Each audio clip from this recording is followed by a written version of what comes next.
नमस्कार, स्वागत है आप सभी का SCCN न्यूज के इस बुलेटिन में। आइए सबसे पहले नजर डालते हैं आज की सुर्खियों पर। प्रदर्शनकारियों द्वारा भारी पथराव एवं हिंसा के बाद रांची में लगी धारा 144। पूर्व भाजपा नेता नुपुर शर्मा का विरोध कर रहे थे मुस्लिम प्रदर्शनकारी। पुलिस द्वारा रोके जाने पर प्रदर्शनकारी पथराव एवं हिंसा पर हुए उतारू। पुलिस ने लाठीचार्ज व हवाई फायरिंग कर प्रदर्शनकारियों को खदेड़ा। पथराव में एसएसपी, सिटी एसपी व कई वरीय पुलिस अधिकारी जख्मी। सिद्धगोड़ा के मनप्रीत हत्याकांड के 4 मुख्य आरोपी गिरफ्तार। बाकी आरोपियों की गिरफ्तारी के लिए पुलिस कर रही छापेमारी। पुलिस ने हत्या में प्रयुक्त पिस्टल व अन्य सामान भी किए बरामद। उधर सिख समाज 5 आरोपियों की गिरफ्तारी की मांग पर अड़ा। कहा गिरफ्तारी के बाद ही कराएंगे मनप्रीत का पोस्टमार्टम। और नुपुर शर्मा के विवादित बयान के खिलाफ जमशेदपुर के मानगो में जनसभा का आयोजन। माइनॉरिटी वेलफेयर फ्रंट व तंजीम अहले सुन्नत ने की सभा। वक्ताओं ने कहा पैगंबरे इस्लाम पर ऐसी टिप्पणी बर्दाश्त नहीं। गांधी मैदान में आयोजित जनसभा में सैकड़ों लोग हुए शामिल। आइए बात करते हैं प्रदर्शनकारियों द्वारा पथराव एवं हिंसा के बाद राजधानी रांची में निषेधाज्ञा लागू किए जाने की। भाजपा की पूर्व प्रवक्ता नुपुर शर्मा के विवादित बयान का रांची में विरोध कर रहे मुस्लिम प्रदर्शनकारी पुलिस द्वारा रोके जाने पर पथराव एवं हिंसा पर उतर आए। प्रदर्शनकारियों के पुलिस पर पथराव करने से कई पुलिस अधिकारी जख्मी हो गए हैं। प्रशासन ने स्थिति पर नियंत्रण के लिए शहर के कई भागों में निषेधाज्ञा लागू कर दी है। आगे से रोकिए इन लोग को।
पूर्व बीजेपी नेता नुपुर शर्मा के दिए विवादित बयान के विरोध में राजधानी रांची में मुस्लिम समाज के लोग विरोध प्रदर्शन कर रहे थे। रांची डेली मार्केट में इसको लेकर प्रदर्शनकारियों की बढ़ती भीड़ को देखते हुए पुलिस प्रशासन ने उन्हें रोकने की कोशिश की, लेकिन प्रदर्शनकारी इसको लेकर पथराव करने लगे, जिसमें रांची के एसएसपी सुरेंद्र कुमार झा समेत कई वरीय पुलिस अधिकारी जख्मी हो गए। गंभीर रूप से जख्मी एसएसपी सुरेंद्र कुमार झा का सेंटिविटा अस्पताल में इलाज चल रहा है। वहीं पत्थरबाजी में सिटी एसपी, सिटी डीएसपी, कई थाना प्रभारी समेत कई जवान भी घायल हुए हैं। बता दें कि डेली मार्केट में बढ़ती भीड़ को खदेड़ने के लिए पुलिस ने बल प्रयोग किया। पुलिस द्वारा लाठीचार्ज किए जाने पर प्रदर्शनकारियों ने पथराव शुरू कर दिया। प्रदर्शनकारियों ने पुलिस के साथ ही पास स्थित हनुमान मंदिर पर भी पथराव शुरू कर दिया। इसके बाद भीड़ को हटाने के लिए पुलिस को हवाई फायरिंग भी करनी पड़ी। उधर जिला प्रशासन ने स्थिति को काबू में करने के लिए शहर के सुजाता चौक से एल्बर्ट एक्का चौक तक सड़क के दोनों ओर 500 मीटर तक धारा 144 के तहत निषेधाज्ञा लागू कर दी है। जानकारी के अनुसार मेन रोड में कुछ प्रदर्शनकारी नुपुर शर्मा की गिरफ्तारी की मांग कर रहे थे। इसके बाद वे हाथ में काला और धार्मिक झंडा लेकर डेली मार्केट के पास से एल्बर्ट एक्का चौक की तरफ दौड़ने लगे। उन्हें रोकने का प्रयास कर रही पुलिस के साथ वे धक्का मुक्की करने लगे और देखते देखते भीड़ से पत्थरबाजी शुरू हो गई। SSP Surendra Kumar Jha, city SP, city DSP, daily market थाना प्रभारी सहित अनेक वरीय पुलिस अधिकारी व जवान पत्थरबाजी में जख्मी हो गए। इसके बाद पुलिस ने लाठीचार्ज और फिर हवा में गोलियां भी चलाई, जिससे प्रदर्शनकारी वहां से भागे और स्थिति नियंत्रण में आई। जिला प्रशासन ने पूरे शहर में कर्फ्यू लागू कर दिया है, जबकि शहर में बड़ी संख्या में सुरक्षा बलों की तैनाती कर दी है। फिलहाल स्थिति नियंत्रण में है। उधर राजधानी में घटी हिंसक घटना पर पूर्व मुख्यमंत्री रघुवर दास ने ट्वीट कर अपनी प्रतिक्रिया जताई। उन्होंने कहा कि वे राजधानी रांची के मेन रोड में असामाजिक तत्वों द्वारा की गई तोड़फोड़ की कड़ी भर्त्सना करते हैं। उन्होंने कहा कि सरकार वोट बैंक की राजनीति छोड़कर दोषियों पर कड़ी कार्रवाई करे, नहीं तो इस तरह की घटनाएं आने वाले दिनों में और बढ़ेंगी। देखिए, लोकतंत्र में सभी को अधिकार है प्रतिवाद करने का। तो जब झारखंड के रांची राजधानी में पूर्व से सूचना थी कि नमाज के बाद नुपुर शर्मा वाले मामले में जुलूस निकलेगी, तो शासन प्रशासन और सरकार को चाहिए थी कि पूरी वहां व्यवस्था, शांति व्यवस्था बने रहे, चाहे ढोल लगाना हो या फिर पुलिस की संख्या बढ़ानी हो, और सारा खुफिया विभाग को अलर्ट रहनी चाहिए। लेकिन आज रांची में जहां पूरी सरकार है, मुख्यमंत्री जी हैं, चीफ सेक्रेटरी हैं, डीजीपी हैं, सारा सरकार वहां है, और नाक के नीचे जो अराजकता का माहौल देखने को मिला तो निश्चित रूप से निंदनीय है। शांतिपूर्ण जुलूस के आड़ में जो कुछ उपद्रवी तत्वों ने न सिर्फ पुलिस पर हमला किया, बल्कि जो बड़ा मंदिर हनुमान जी का है, उस मंदिर को भी क्षतिग्रस्त करने का काम किया। ये पूरी राज्य की जनता, रांची की जनता अवगत होगी। इसी तरह का जब मैं सरकार में था तो कुछ उपद्रवी तत्व उस समय भी सांप्रदायिक सौहार्द वातावरण खराब करने की कोशिश की थी। तो एक लोक सेवक की जो भूमिका होनी चाहिए, मैंने स्वयं स्पॉट पर उतरकर वहां शांति व्यवस्था बनाने का काम की थी। लेकिन आज जो वहां शासन, सरकार नाम की चीज ही नहीं थी। मैं माननीय मुख्यमंत्री जी से अपील करता हूं कि राज्य आपसे नहीं संभल रहा है। आप त्यागपत्र दें और अपने ही कोई झारखंड मुक्ति मोर्चा के वरिष्ठ नेता को आप गद्दी सौंप, क्योंकि ये राज्य आपसे संभलने वाला नहीं है। चाहे कानून व्यवस्था स्थिति हो, चाहे सांप्रदायिक सौहार्द हो, या आपके मुख्यमंत्री बनने के साथ ही लोहरदगा में भी दंगा हुआ। ये बार बार ये जो घटना घट रही है, कहीं न कहीं ये वोट बैंक की राजनीति के कारण इस तरह की घटना हो रही है। तो वोट बैंक की राजनीति की छोड़कर 3.25 करोड़ जनता की चिंता करे, राज्य में शांति व्यवस्था बने रहे, ये मेरी सरकार से अपील है। आइए बात करते हैं नुपुर शर्मा के विवादित बयान के विरोध में मानगो में आयोजित जनसभा की। जमशेदपुर स्थित all India minority social welfare front एवं तंजीम अहले सुन्नत ने शुक्रवार को मानगो गांधी मैदान में जनसभा कर पूर्व भाजपा नेता नुपुर शर्मा के विवादित बयान पर विरोध प्रदर्शित किया। जनसभा में वक्ताओं ने कहा कि पैगंबर मोहम्मद साहब के खिलाफ टिप्पणी बर्दाश्त नहीं की जाएगी। पूर्व भाजपा नेता नुपुर शर्मा द्वारा दिए गए विवादित बयान को लेकर अभी पूरे देश में विरोध का दौर चल रहा है। इसी क्रम में जमशेदपुर स्थित all India minority social welfare front एवं तंजीम अहले सुन्नत ने शुक्रवार शाम मानगो गांधी मैदान में एक जनसभा आयोजित की। जनसभा को संबोधित करने वाले वक्ताओं ने इसे पैगंबर-ए-इस्लाम का अपमान बताते हुए इसे बर्दाश्त नहीं करने की बात कही। वक्ताओं ने इसे देश की दूसरे सबसे बड़ी कौम के साथ अन्याय करार देते हुए इस पर रोक लगाए जाने की मांग की। को सोचने की जरूरत है कि आखिर चंद लोग ही हर मामले को लेकर के आते हैं, प्रशासन की नजर में बुरे बनते हैं, अपने समाज के भी चंद लोग हैं तो इस बात का हमेशा विरोध करते हैं कि इन लोगों को हुआ क्या है। सब लोग खामोश और यही लोग को ज्यादा सब चीज समझ में आ रहा है। दोस्तों, अगर ये मस्जिद और मंदिर तक रहता तो हम खामोश रहते, हिजाब और निकाब तक रहता तो हम खामोश रहते, ये 3 तलाक तक अगर मामला रहता तो हम चुप रहते। अजान पर आपने मामला शुरू कर दिया, हम चुप थे, लेकिन आपने आता हमारे नबी करीम सल्लल्लाहु अलैहि वसल्लम के खिलाफ में जो आपने गाली बका है, हम जिसके उम्मत हैं, हम ये गाली बर्दाश्त नहीं करेंगे। हम ये कहने आए हैं, हम ये कहने आ जाए हैं कि आज लगातार एक के बाद एक किसी न किसी तरह से समाज के एक खास वर्ग को हिंदुस्तान की दूसरी बड़ी आबादी के साथ जो नाइंसाफी हो रही है वो नाइंसाफी रुकना चाहिए। आइए बात करते हैं मनप्रीत हत्याकांड के 4 आरोपियों की हुई गिरफ्तारी की। सिद्धगोड़ा के मनप्रीत हत्याकांड में पुलिस ने 4 मुख्य आरोपियों को गिरफ्तार कर उनसे हत्या में प्रयुक्त पिस्तौल भी बरामद कर ली है। वहीं दूसरी ओर मनप्रीत के परिजन एवं सिख समाज के लोग हत्या के सभी आरोपियों की गिरफ्तारी होने के बाद ही मनप्रीत का पोस्टमार्टम एवं अंतिम संस्कार कराने पर अड़े हुए हैं। जमशेदपुर के एसएसपी डॉक्टर एम तमिलवाणन ने शुक्रवार शाम प्रेस कॉन्फ्रेंस कर मनप्रीत हत्याकांड के 4 मुख्य आरोपियों की गिरफ्तारी की जानकारी दी। उन्होंने बताया कि पुलिस ने कार्रवाई करते हुए राहुल सिंह, गौरव गुप्ता, अक्षय सिंह व नवीन सिंह को गिरफ्तार कर उनकी निसंदेही पर हत्या में प्रयुक्त पिस्तौल भी बरामद कर ली है। उन्होंने बताया कि हत्याकांड में शामिल पूरन चौधरी व अन्य आरोपियों की गिरफ्तारी के लिए लगातार छापामारी की जा रही है।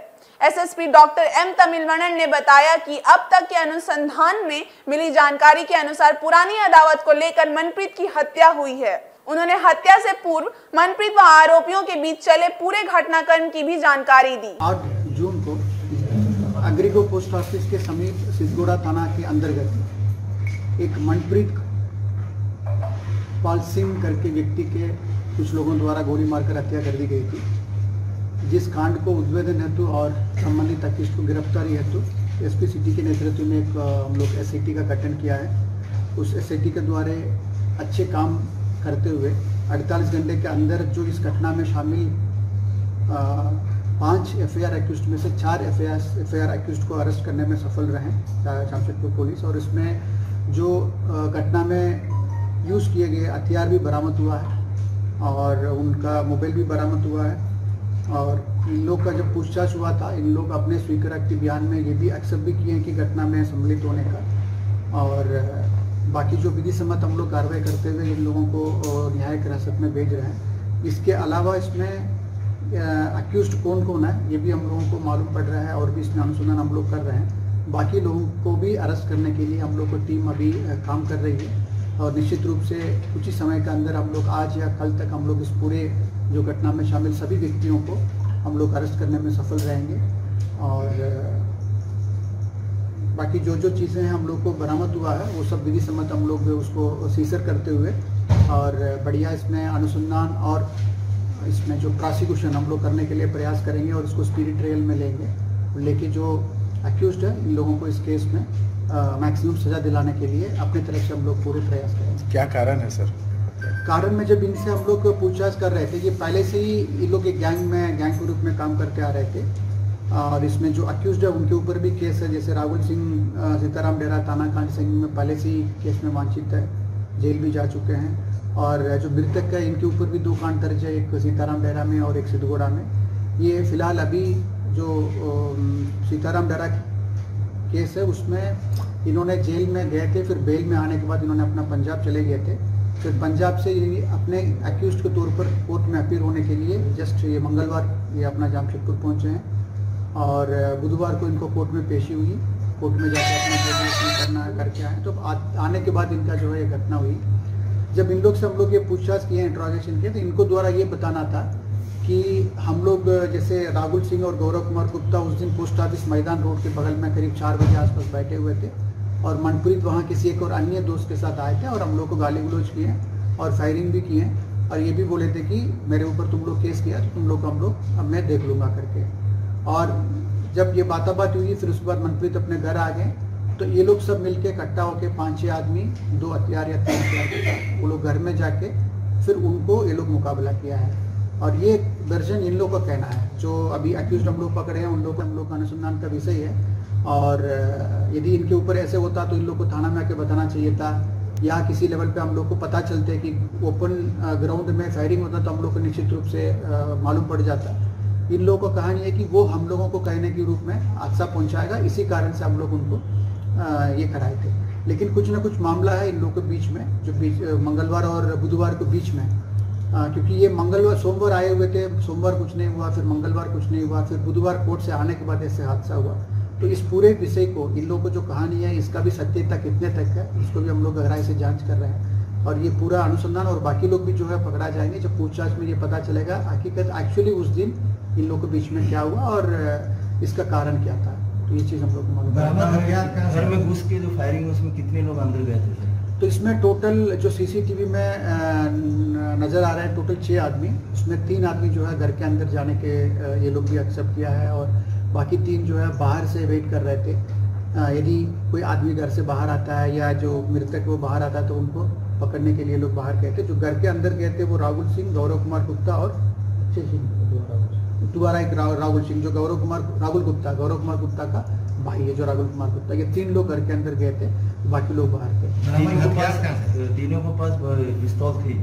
तो अभी तक इन लोगों को द्वारा ये बताना है कि एक ही पिस्टल इस्तेमाल किया गया है, लेकिन ऐसे नहीं हो सकती है। वो घटनास्थल को देखने में और जो कोका का नेचर को देखने में इसमें 2 पिस्टल कम से कम इसमें इस्तेमाल किया गया है। जो पिस्टल हम लोग को बरामद हुआ ये उनके निशानदेही पर, जो अरेस्ट किए उनके निशानदेही पर उनके द्वारा हम लोग को ले जाके रिकवरी कराया गया है। और बाकी जो घटनास्थल में एक हम लोगों को मैगजीन मिला है जो इस पिस्टल का नहीं है, तो वो मैगजीन किसका है पिस्टल का, ये चीज़ हम लोग उसमें अनुसंधान कर रहे हैं। तो इन लोग का ये भी कहना है कि वो पिस्टल जो है वो मृतक का है, वो भी हम लोग को फायरिंग किए थे, उसमें भी कितना सत्य है वो हम लोग अभी रिकंस्ट्रक्शन करेंगे प्लेस ऑफ अकरेंस को, तब उसके बाद हम लोग को पता चलेगा। वो भी सकता है ये लोग अपना बचने के लिए भी ये चीज़ बोलते हैं, लेकिन और गहराई से अनुसंधान में हम लोग को ये पता चलेगा कितना इन लोगों की तरफ से जो बताया जा रहा है वर्षन वो सही है कि नहीं है। जो मैगजीन और पिस्टल मेड इन इंडिया है या बाहर का? मेड इन इंडिया है या बाहर का? तो पिस्टल में क्या लिखा है? मेड इन इंडिया है। ये बाहर का नहीं है, लिखा तो नहीं होगा, लेकिन वो बाहर का पिस्टल नहीं है। देसी कट्टा जो होता है कि देसी पिस्टल जो होता है मुंगेर में कई जगह पे रिकवरी होता है उस टाइप का। वहीं दूसरी ओर मनप्रीत के परिजनों एवं पूरे सिख समाज ने बैठक कर सारे आरोपियों की गिरफ्तारी होने के बाद ही मनप्रीत का पोस्टमार्टम एवं अंतिम संस्कार कराने का निर्णय लिया है। शुक्रवार सुबह सिख समाज की हुई बैठक के बाद मृतक मनप्रीत के परिजनों एवं समाजवरीय लोगों ने निर्णय की घोषणा करते हुए पुलिस पर किसी बड़े नेता के दबाव में अपराधियों पर कार्रवाई नहीं करने का आरोप लगाया। मृतक मनप्रीत की मां सोनी कौर ने हत्या के दौरान अपराधियों द्वारा खुद के साथ भी गाली गलौज किए जाने एवं केश पकड़कर गिरा देने व फोन छीन ले जाने का आरोप लगाया। बैठक में सिख समाज का नेतृत्व कर रहे सरदार शैलेंद्र सिंह व गुरमुख सिंह मुखे ने मनप्रीत की हत्या को शहर में घर में घुसकर हत्या किए जाने का पहला मामला बताते हुए कहा कि पुलिस मामले को जरा भी गंभीरता से लेती तो मनप्रीत की जान बच सकती थी।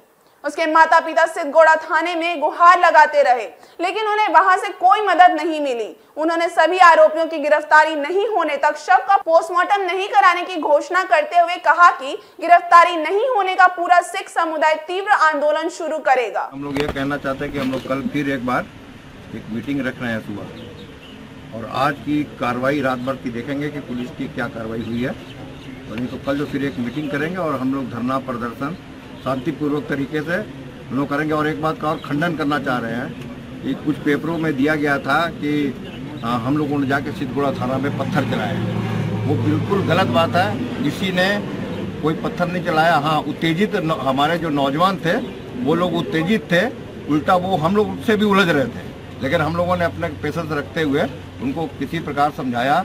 और ये स्वाभाविक भी है नौजवानों का इस तरह करना, क्योंकि किसी के घर में ये नक्सलाइट बैट थोड़ी है सर। किसी के घर में ताला दो हमको तो अभी एक दरवाजा पता बता रही है, 2 दरवाजा तोड़ा, उसके बाद जाके उसको मारा गया। तो ये इससे बड़ा और जघन्य अपराध हो नहीं सकता। और ये हम लोग को नहीं, ये पुलिस के मुंह पे तमाचा है। उनको चुनौती दी गई है। हमारा तो जो नुकसान हुआ समाज का वो तो हो ही गया, लेकिन ये चुनौती पुलिस की है। तो हम लोग यही चाहेंगे, अब हम लोगों ने जितना शांतिपूर्वक तरीके से प्रदर्शन किया, अब आगे जो है हम लोग कल 10 बजे एक मीटिंग रख रहे हैं, उसमें हम लोग निर्णय लेंगे। और अगर नहीं पकड़े गए तो हम लोग एसएसपी साहब के कार्यालय के बाहर धरना प्रदर्शन, जो हमारा कानूनी लोकतांत्रिक अधिकार हमारा संविधान हमको दिया है, उस संविधान के अनुसार हम लोग सारे लोकतांत्रिक अधिकारों का उपयोग करेंगे। कि जब तक सारे एक्यूज गिरफ्तार नहीं होते हैं तब तक हम लोग पोस्टमार्टम नहीं कराएंगे, दाह संस्कार नहीं करेंगे। और यदि कल तक या आज 2 आरोपी जो बचे हैं, जिनको मेन आरोपी है पूरन चौधरी और अक्षय, ये गिरफ्तार नहीं होते हैं तो कल से हमारा समाज रणनीति बना चुका है।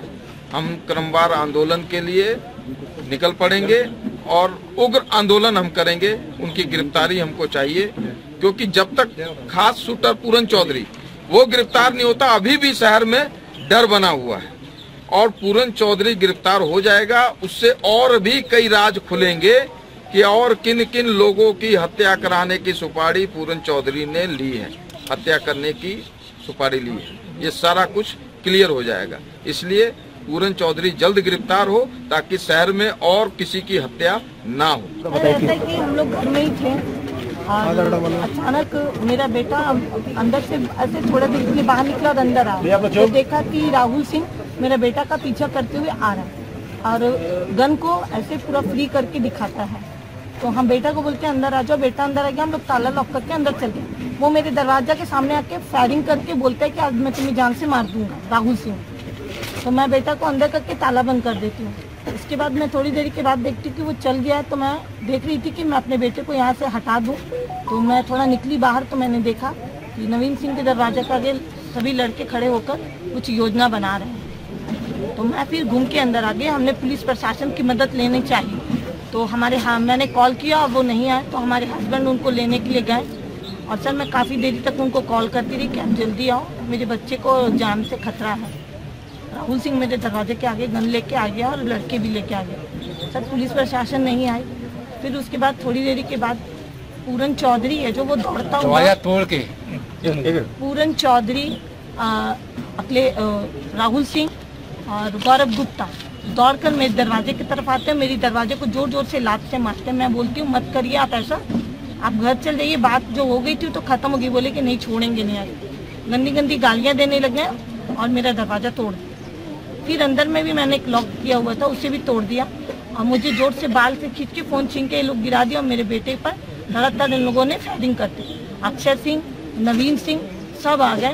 काफ़ी लड़के थे जो कि मैं इतनी घबरा गई थी, मैं किसी को तो मैं अच्छी तरह देख नहीं सकी। और मैंने देखा कि सबके हाथ में गन थी। और राहुल सिंह, गौरव गुप्ता और पूरन चौधरी, अक्षय सिंह और नवीन सिंह, जब तक सब अरेस्ट नहीं हो जाते, मैं खुद अपनी आंखों से ना उन्हें देख लूँ, तब तक तो सर मैं नहीं कर सकती। एक माँ के सामने एक बच्चे को मार दिया जाए, उस माँ से एक बार पूछ के देखिए। मैंने इसलिए नहीं बच्चे को पढ़ाया लिखाया इतना, क्या मेरे बच्चे का उस दिन में सेटलमेंट, उसके दादाजी हैं 80 साल के बुजुर्ग हैं, इतनी आशा है हमें उस बच्चे से। हमारा पुलिस प्रशासन मुझसे किसी भी प्रकार की मदद नहीं करी और ना ही वो मेरे साथ है, क्योंकि वो कालिका सिंह प्रशासन का बंदा है, इसलिए वो उसे सपोर्ट कर रही है। एक कातिल के बच्चों को बचा रही है, मगर एक बच्चे माँ को जिसको मार दिया गया उसकी सपोर्ट में कुछ भी उनका नहीं, आश्वासन नहीं। पुलिस प्रशासन ने मेरे साथ पूरा धोखा किया है। अक्षय कुमार अभी तक क्यों नहीं गिरफ्तार हुआ? क्यों नहीं हो सकता? उसको बचाने के लिए पुलिस प्रशासन भी बचा रही है, उसके पीछे किसी खास नेता का भी हाथ है उसमें। और अब हम लोग के जब तक गिरफ्तार नहीं होंगे पूरन चौधरी, अक्षय कुमार, हम लोग दाह संस्कार नहीं करेंगे। और हमारे जैसे जनगणना ने, हमारे सब भाई यहाँ कमेटी वालों ने कहा है कि कल से क्या रूप लेंगे, अब वही बताएंगे कल से क्या रूप लेंगे। बात करते हैं मानगो से चोरी हाईवा बांकुड़ा के मेजिया से बरामद किए जाने की। जमशेदपुर के मानगो में NH 33 स्थित यादव लाइन होटल के पास से चोरी हाईवा को MGM थाना पुलिस ने बांकुड़ा से बरामद करते हुए इस संबंध में 2 लोगों को गिरफ्तार किया है। पुलिस फिलहाल पकड़ाए अपराधियों से पूछताछ कर रही है। जमशेदपुर से MGM थाना अंतर्गत यादव लाइन होटल से विगत दिनों मानगो हिल व्यू कॉलोनी निवासी अरविंद कुमार सिंह की हाईवा की चोरी कर ली गई थी। हाईवा को मुकेश कुमार सिंह अरविंद सिंह से भाड़े पर लेकर चलवा रहे थे। इसी बीच हाईवा की चोरी हो गई। अरविंद कुमार सिंह ने MGM थाना में चोरी की शिकायत दर्ज कराई, जिसके बाद थाना प्रभारी मिथिलेश कुमार के नेतृत्व में गठित पुलिस टीम ने मामले की पड़ताल शुरू की। क्षेत्र के डीएसपी सुमित कुमार ने प्रेस कॉन्फ्रेंस कर बताया कि इसी बीच उन्हें गाड़ी के लिए टोल प्लाजा पर फास्ट टैग से टैक्स जमा किए जाने की जानकारी मिलने पर पुलिस टीम ने गाड़ी को ट्रैक करते हुए उसे बांकुड़ा के मेजिया में पकड़ा। पुलिस ने गाड़ी बरामद करने के साथ 2 आरोपियों पवन ठाकुर एवं विप्रपत साधु को भी गिरफ्तार किया है। उन्होंने बताया कि गिरफ्तार अपराधी खुद को बेकसूर बता रहे हैं। हालांकि पुलिस उनसे पूछताछ कर मामले की तह तक पहुंचने की कोशिश कर रही है। दिनांक 21/5/2022 को मई महीना में हम लोग को एक सूचना मिली थी कि हाईवा गाड़ी जो यहाँ है वो यादव लाइन होटल के पास से जो है चोरी कर लिया गया है। इस सूचना पर एक प्राथमिकी जो है सुसंगत धाराओं में दर्ज करते हुए छापामारी हेतु मेरे नेतृत्व में एक टीम का गठन किया गया, जिसमें मेरे अलावा जो है थाना प्रभारी MGM थाना और MGM थाना के पुलिस पदाधिकारियों को शामिल किया गया। और इस पर अग्रतर कार्रवाई करते हुए कल हम लोग को ऐसा सूचना मिला कि जो गाड़ी का जो RFID है, जो फास्टैग है, उससे पैसा कहीं पर पेमेंट किया गया है। और इस सूचना पर हम लोग जब उसको वेरीफाई किए तो पता चला कि ये मेजिया टोल प्लाजा पे भुगतान हुआ है। इस पर टीम के द्वारा जो है तुरंत जाकर के वहाँ मेजिया थाना प्रभारी के सहयोग से और बंगाल पुलिस के सहयोग से हम लोग ने गाड़ी को रिकवर किया और 2 आदमियों को इसमें गिरफ्तार किया। ये गाड़ी अरविंद कुमार सिंह की है, जो मुकेश सिंह जो है गाड़ी अरविंद कुमार सिंह से लीज पर लेके गाड़ी चला रहे थे। ये हिलव्यू कॉलोनी के रहते हैं, हिलव्यू कॉलोनी में घर है। जो भी सुराग हम लोग को मिलेगा, जो कन्फेशंस में जो भी बातें आएंगी उनको फिर से हम लोग आगे की कार्रवाई करेंगे। आइए बात करते हैं JNSC क्षेत्र की दुकानों के भाड़े में बेतहाशा वृद्धि से दुकानों में मचे हड़कंप की। जमशेदपुर शहरी क्षेत्र के साक्षी सहित सभी प्रमुख बाजार JNC के अधिकार क्षेत्र में आ जाने एवं JNC द्वारा दुकानों के भाड़े में बेतहाशा वृद्धि किए जाने को लेकर दुकानदारों में हड़कंप मच गया है। दुकानदार भाड़ा वृद्धि के विरुद्ध आंदोलन का रुख अख्तियार करने का मन बनाने लगे हैं। जमशेदपुर के साक्षी, बिष्टुपुर, गोलमुरी सहित अधिकांश बाजार अब सरकार के अधीन चले गए हैं। इन बाजारों की देखभाल अब JNC करेगी। इसके कारण अब तक जिन बाजारों की दुकानों का भाड़ा टाटा स्टील वसूल कर रही थी, अब JNC उनका भाड़ा वसूलेगी। उधर बाजारों के सरकार के अधीन होते ही सभी दुकानों के भाड़े में 30 गुना वृद्धि कर दी गई है। दुकानदारों के अनुसार पहले जिस दुकान का सालाना 2400 रुपए भाड़ा लगता था, उनसे अब 34,000 रुपए महीने का भाड़ा वसूलने की तैयारी है। सूचना के अनुसार JNC ने प्रति स्क्वायर फीट की दर से भाड़ा तय किया है। भाड़ा वृद्धि की खबर से दुकानदारों में हड़कंप मच गया। उनका कहना है कि कोरोना के कारण मंदी से परेशान दुकानदारों को थोड़ी राहत मिली ही थी कि सरकार ने टैक्स में इतनी वृद्धि कर दी जो कोई दुकानदार नहीं दे पाएगा। वैसे दुकानदार जिला प्रशासन के इस निर्णय के खिलाफ गोल बंद होने लगे हैं। उनका कहना है कि वे किसी भी कीमत पर इतना अधिक भाड़ा नहीं देंगे। दुकानदार मनोज कुमार सोनी एवं अशोक दत्ता ने कहा कि कोरोना के बाद मंदी से सभी परेशान हैं। ऐसे में दुकानों के भाड़े में इस तरह बेतहाशा वृद्धि दुकानदार सहन नहीं कर पाएंगे। उन्होंने इसे प्रशासन का अनैतिक निर्णय बताते हुए भाड़ा वृद्धि का विरोध किया। उन्होंने कहा कि इसको लेकर सिंहभूम चैम्बर की बैठक हो रही है और रिटेल मर्चेंट्स वेलफेयर कमेटी की भी बैठक बुलाई गई है।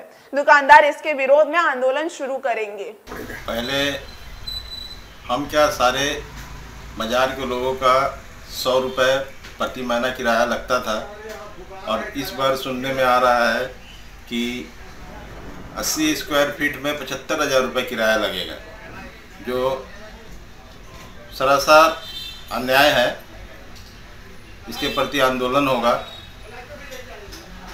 और आज ही चैम्बर ऑफ कॉमर्स की मीटिंग है, हमारे साक्षी बाजार में रिटेल मर्चेंट वेलफेयर एसोसिएशन का मीटिंग है। कोई नहीं सकेगा, दुकानदार क्या सकेगा। अब तो ऐसा लग रहा है कि आमदनी अठन्नी खर्चा रुपया वाला कहावत एकदम चितार्थ होने जा रहा है। कौन कहाँ से देगा। बाजार 3 साल ऐसे कोरोना के चलते आदमी परेशान था, अब ये नया परेशानी। कौन दे पाएगा इतना किराया, कोई नहीं दे पाएगा। टाटा स्टील के अंडर में थी तो हम लोगों को बहुत सहूलियत था, जिसको जब से लिया अपने मनमानी कर रहे हैं। उनका मनमानी थोड़ी चलेगी, सारे बाजार एकजुट होंगे, आंदोलन होगा उनके खिलाफ। अभी उसको सलान महीना कर दिया उसको 34,000, किसी का 16,000। पहले हम लोग किसको को भी देते थे, अभी JNSC वाला लोग वसूल आ रहा है। महंगाई बहुत दिक्कत है, तो कोरोना पार हुआ, हम लोग हालत ख़राब है। इतना बढ़ा देगा तो कहाँ से देना पड़ेगा, हम लोग सकेंगे ही नहीं। फिर बढ़ाना बहुत नाइंसाफ़ी है। आज के इस बुलेटिन में बस इतना ही। हम फिर हाजिर होंगे कुछ और नई खबरों के साथ। तब तक के लिए SCCN न्यूज़ की पूरी टीम की ओर से मुझे दीजिए इजाजत। नमस्कार।